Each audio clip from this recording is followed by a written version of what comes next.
Selamat datang di Bungko, sebuah desa kecil tepi pantai yang terletak di Kabupaten Cirebon, Provinsi Jawa Barat, Indonesia. Di sini budaya dan tradisi hidup berdampingan, menciptakan harmoni yang indah dalam kehidupan masyarakatnya.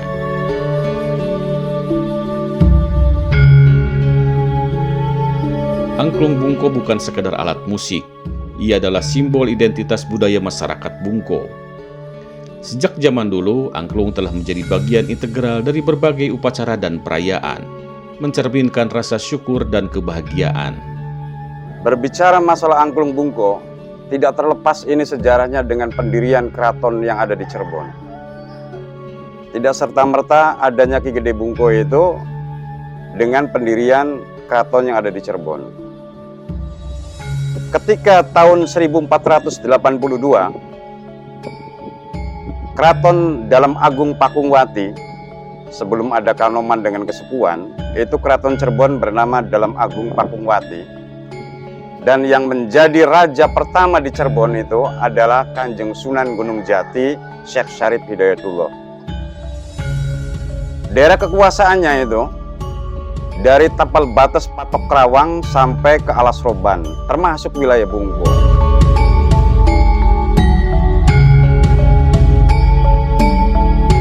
Tersebutlah seorang yang ada di daerah pesisir ini, dulunya belum bernama Bungko, itu Pangeran Jakataruna yang sedang bertapa di atas pohon api-api.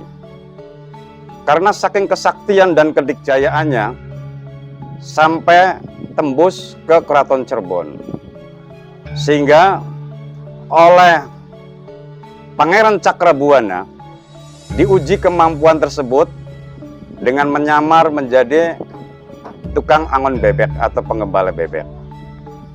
Karena mengganggu pertapaannya, bebek-bebek tersebut salah satunya dibunuh. Pangeran Cakrabuana nggak terima, sehingga dia tidak bisa menghidupkan kembali.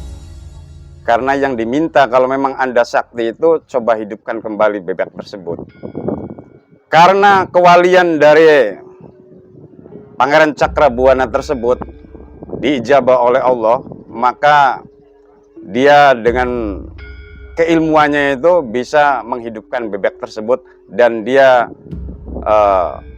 menjadi muridnya Mbahku Cirebon Pangeran Cakrabuana, dan juga dia ke Keraton Pakungwati Cirebon untuk diperkenalkan kepada Kanjeng Sunan Gunung Jati. Sehingga dia menjadi abdinya. Dan dia dari Keraton Cirebon berguru agama Islam.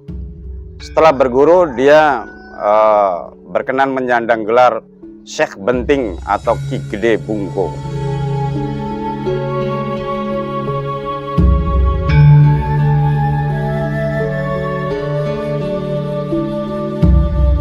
Ki Gede Bungko begitu memasuki masa usia tuanya, dia bermukim di daerah sini yang sekarang disebut Bungko, Pak.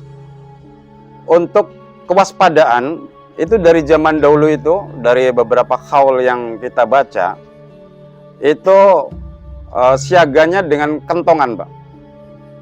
Dengan kentongan untuk menandakan suatu bahaya. Dan dari kentongan tersebut nanti berubah menjadi angklung gitu.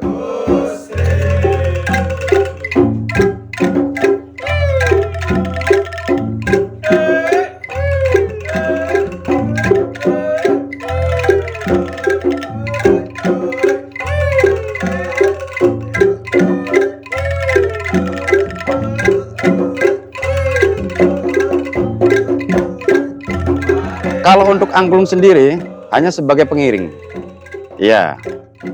Makanya kalau angklung tersebut tidak ada penarinya, itu bukan menjadi angklung bungko.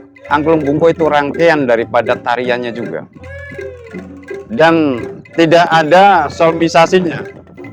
Tidak seperti angklung-angklung di Jawa Barat yang ada do re mi fa sol la si do, tapi kalau di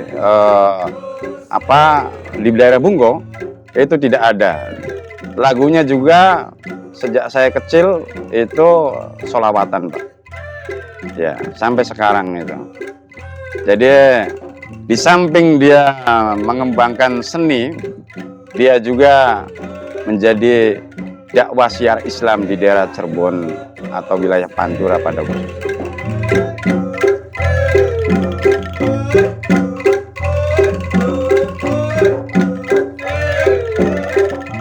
Seiring waktu, fungsi angklung bungko pun berkembang. Selain untuk dakwah, alat musik ini juga menjadi bagian penting dalam upacara adat seperti ngunjung dan nadran. Kini, angklung bungko juga digunakan sebagai alat hiburan pada berbagai acara. Salah satu keunikan angklung bungko adalah penyajiannya yang selalu menyatu dengan tarian khas. Para penari, semuanya laki-laki, menampilkan tarian tradisional seperti jorong, panji, bantaleo, barak sengkle, bebek ngoyor, ayam alas, dan plembangan. Tarian ini menggambarkan tarian perang dari seorang laksamana Ki Geden Bungko. Di antaranya tarian tersebut nanti bernama, kalau jalan itu namanya jorong. Jorong itu menandakan kapal yang didorong untuk maju ke laut. Dan kita saksikan tari jorong.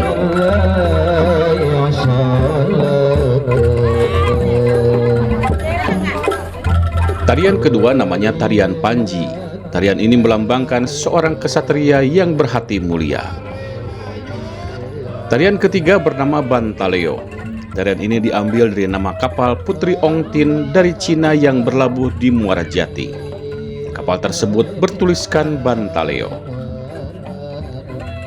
Tarian keempat bernama Barak Sengkle.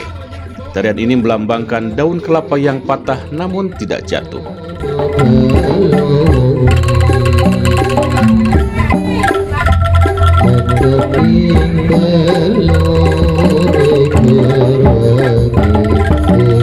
Tarian kelima bernama bebek ngoyor. Tarian ini melambangkan prajurit-prajurit Bungko saat itu yang pandai berenang dan ahli menyelam di dasar lautan.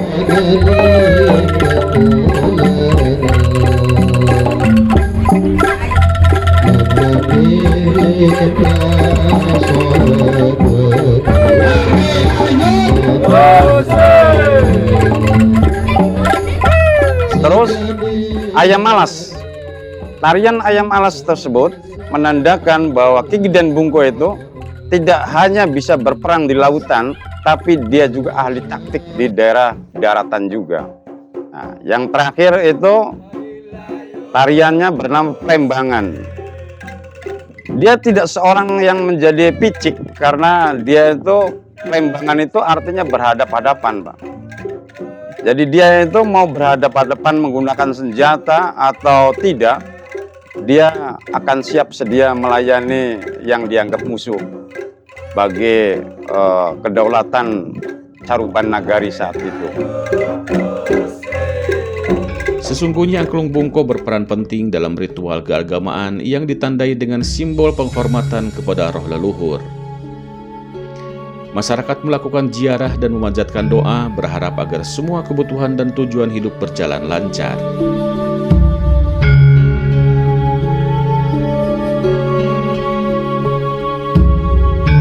Namanya angklung, asli angklung, wangklung bungko. Ini tinggalannya ke Gede Bungko. Kita anak putune turunannya kan. Ini kan jimat, nggak bisa dibunyikan. Kan masyarakat telah dibunyikan sakit. Oh itu namanya. Jadi nggak bisa dibunyikan. Saya itu singawit ya orang tua saya, sampai saya sendiri nggak tahu tuh yang muni itu. Ya, itu yang di bawah-bawah saja. Di panggul-panggul, kalau ada yang butuh ya dibawa. Iya, kalau itu yang sakit, nyaluk tolong diobati mengenai dokter kak. Ya dibawa digawe banyu, dikon minum. Kan waras. Ya Jawaan kayak waras. Dari kan kata Melayu kan mana namanya? Ya pada ya waras. Sembuh, hari sembuh kan baksan. Proses pewarisannya sampai saat ini masih menggunakan keturunan, Pak. Pewaris-pewarisnya ya. Jadi saya sendiri juga mungkin menganalisis bahwa yang pegang angklung bungko itu dan yang masih dianggap ketuanya di sini ya masih ada kaitannya dengan Ki Gedeng Bungko.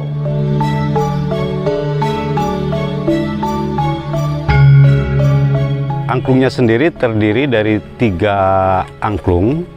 Kondisinya itu sudah sebenarnya beberapa bagian sudah rusak, sudah pecah.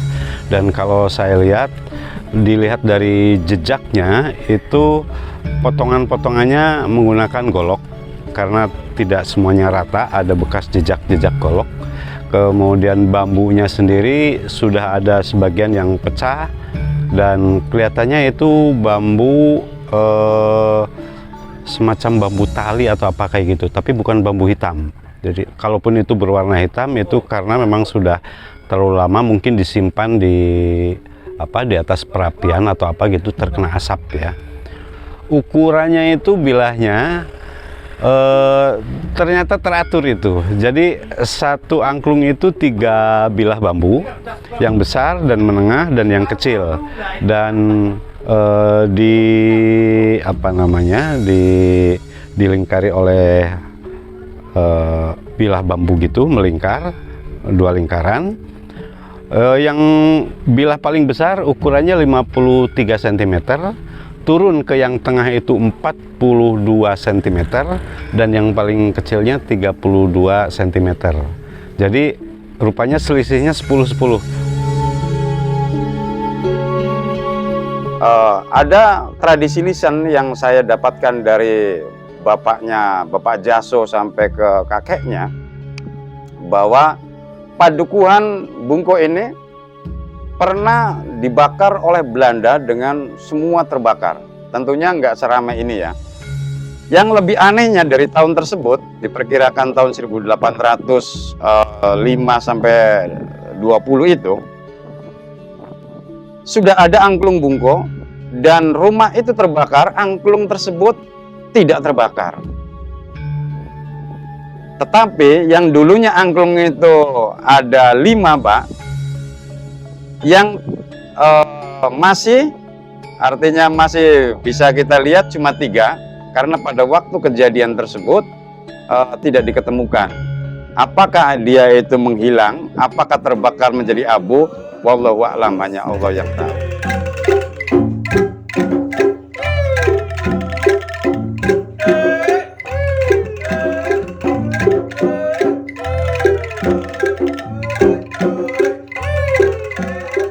Angklung Bungko tidak hanya berhenti pada sarana ritual dan pertunjukan. Ia terintegrasi dalam kehidupan sehari-hari masyarakat, memperkuat pemahaman akan ajaran Islam dan nilai-nilai spiritual. Melalui musik dan tari, masyarakat Bungko merayakan keberagaman dan kekayaan budaya mereka. Tidak seperti permainan angklung yang ada di Jawa Barat, angklung Bungko itu memerlukan ritual-ritual khusus yang akan mau dimainkan.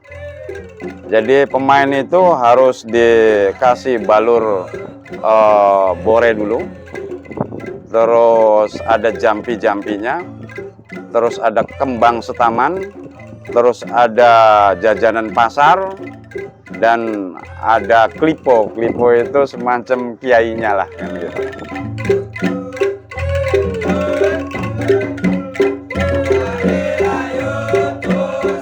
Ya, kalau berbicara khasanah musik tradisi di Indonesia, terutama di bagian seni pertunjukan, angklung Bungko memang sangat menarik dan unik.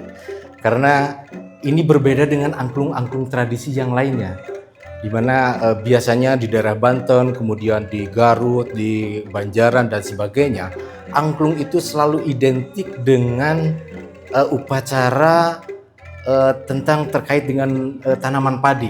yaitu untuk ritual-ritual penghormatan terhadap Dewi Istri atau Nyi Pohaci. Nah, ini juga berkaitan dengan hal yang sudah dikemukakan oleh Van Zanten dalam karya tulisnya. Dia mengatakan bahwa the angklung is the closely associated with the ritual of rice planting. Dia betul-betul menyatakan bahwa angklung itu selalu berhubungan dengan tanaman padi. Nah, lain halnya dengan angklung yang ada di Bungko ini. Ini tidak ada kaitannya dengan agraris atau dengan tanaman padi itu sendiri. Ini lebih cenderung karena daerahnya di daerah pesisir pantai begitu ya, sehingga lebih mengutamakan ke masalah ritual-ritual untuk kegiatan-kegiatan ke lautan ataupun nelayan begitu ya.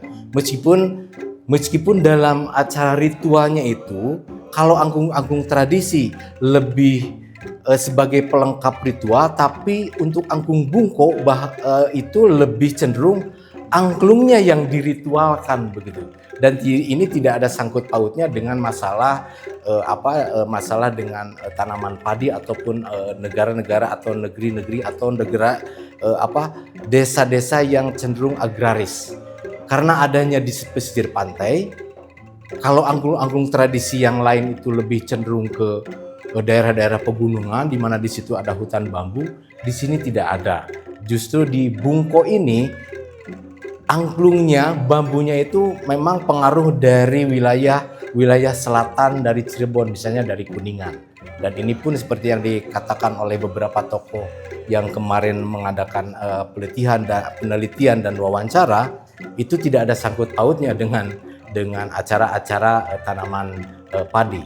Satu hal lagi yang menarik bahwa ritual yang dilakukan oleh masyarakat Bungko itu, kalau ritual itu kan seperti yang dikatakan oleh Profesor Sudarsono, bahwa ketika ritual itu dilakukan, itu pasti orangnya harus itu, alatnya harus itu, sesajennya harus itu, kemudian juga alat-alatnya dan tempatnya harus di situ. Sementara di angklung Bungko, karena mungkin sekarang perkembangan sudah begitu jauh, sehingga ritual itu dilakukan di tempat-tempat yang memang dikhususkan oleh tokoh atau pemimpin dari desa Bungko itu sendiri. Nah, ini satu hal yang menarik. Dan dari segi seni pertunjukan juga seperti yang disampaikan oleh Prof. Sudarsono, ini sudah diangkat menjadi alat-alat yang bukan alat-alat sebagai penunjang ritual, tapi angklungnya yang diritualkan.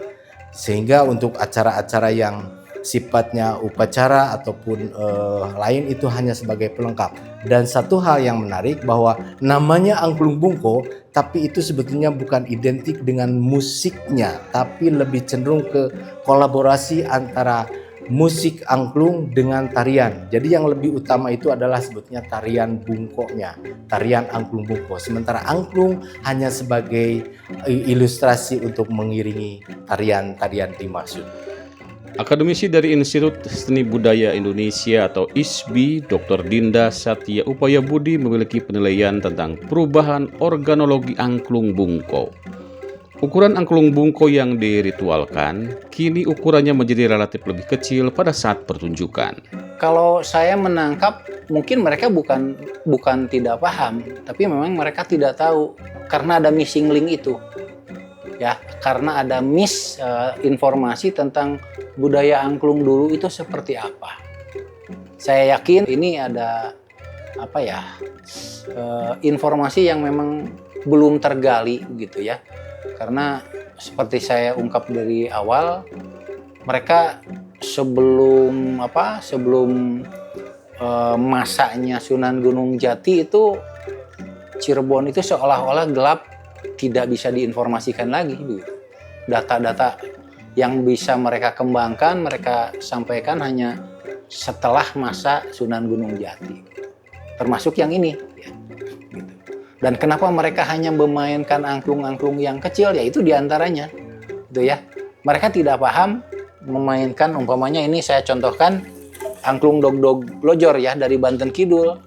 Mereka tidak tahu irama ritme yang ada di satu ensemble angklung itu seperti apa dimainkannya. Gitu.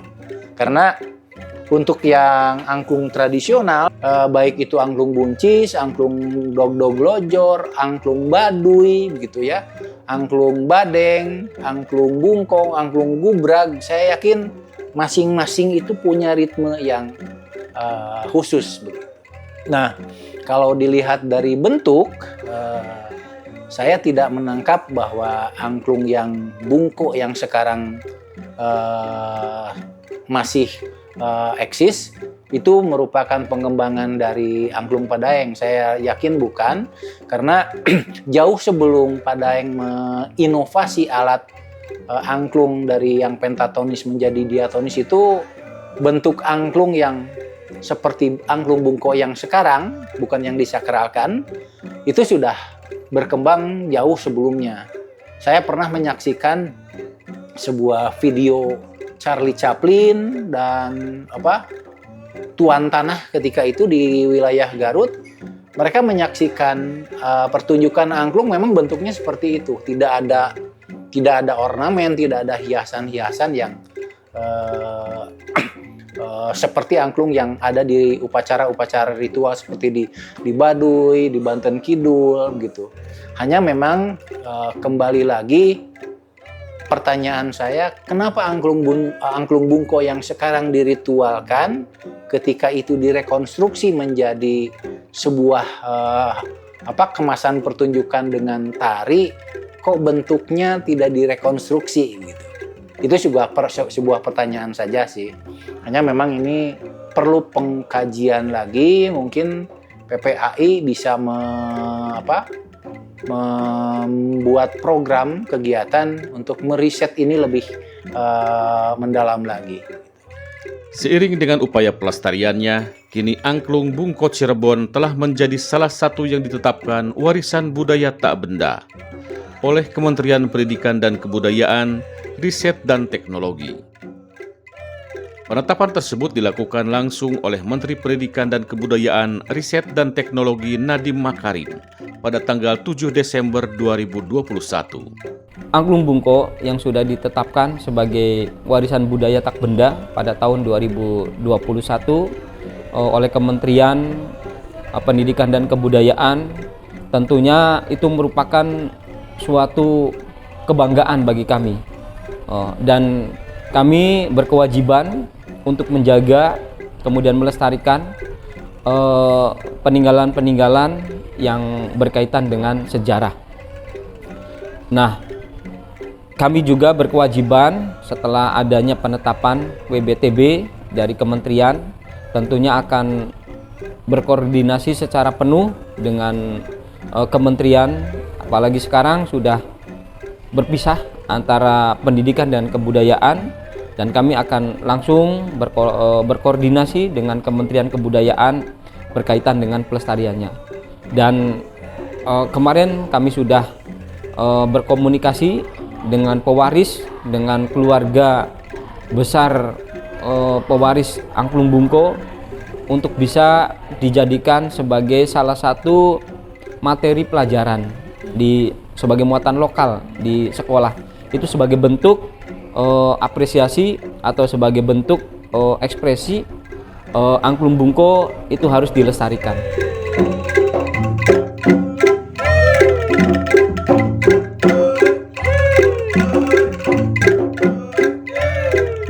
Angklung bungko adalah lebih dari sekedar seni. Ia adalah jembatan yang menghubungkan generasi, menyebarkan nilai-nilai moral dan spiritual, serta menjaga kearifan lokal di tengah tantangan zaman. Mari kita lestarikan dan rayakan keberagaman budaya yang ada di Bungko.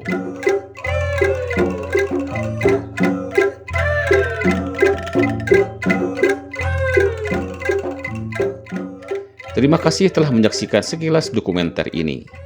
Mari kita jaga dan lestarikan budaya kita bersama.